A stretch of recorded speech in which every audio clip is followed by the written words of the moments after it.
या ठिकाणी आपल्या जिल्ह्याचे डॉक्टर अशोक थोरात साहेब यांचं निलंबन झालेलं आहे. त्या विरोधामध्ये हे धरणे आंदोलन आयोजित केलेले आहे. या प्रसंगी उपस्थित असलेल्या सर्वच माझ्या पक्षाच्या वतीनं, माझ्या वतीनं आणि जिल्ह्याच्या वतीनं आपण आभार व्यक्त करतो. आज आपण पाहिलं बीड जिल्ह्याचा इतिहास आहे.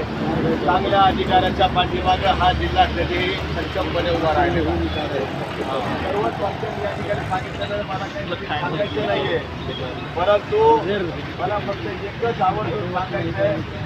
बऱ्याच पक्षांनी सुद्धा या ठिकाणी कोरोना काळाचा उल्लेख केला. अतिशय म्हणजे त्या काळातला दुर्दैवी प्रकार आपल्या सर्व राष्ट्रावर, राज्यावर, शहरावर, आपल्या कुटुंबावर कोरोनाच्या रूपानं हल्ला झाला.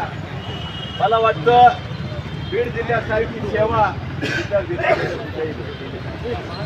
आणि ते जर काम पुढे केलं असेल त्याला ते फक्त साक्षीदार आहे. कारण पहिल्याच लाटेमध्ये 20 पगार या ठिकाणी कोरोना लोकांनी मित्रांनी सांगितलं पुण्याला जा, सगळ्यांनी व्यवस्था केली, औरंगाबादला जा,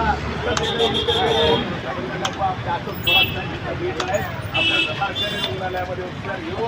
इथं जर आपण बरे झालो तर पुढं सुद्धा एखाद्याला म्हणजे वाटेल की इथं सुद्धा चांगले उपचार करतात. एक शक्ती म्हणून त्यांनी उपचार केले नाही. एक सर्वसामान्य रुग्ण म्हणून त्यांनी मला त्या ट्रीटमेंट दिली आणि माझ्यासारख्या असंख्य रुग्णांना त्या ठिकाणी सेवा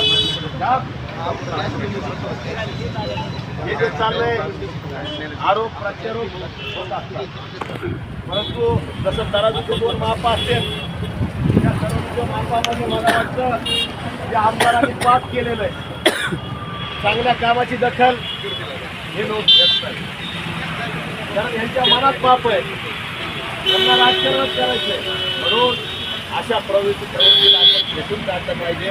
या आमदाराचं या ठिकाणी जाहीर मला या विधानसभेत दिसल्याच नसत्या आणि म्हणून या आमदाराचं कितपत ऐकायचं हे सरकारनं सुद्धा त्या ठिकाणी ठरवायला पाहिजे होतं.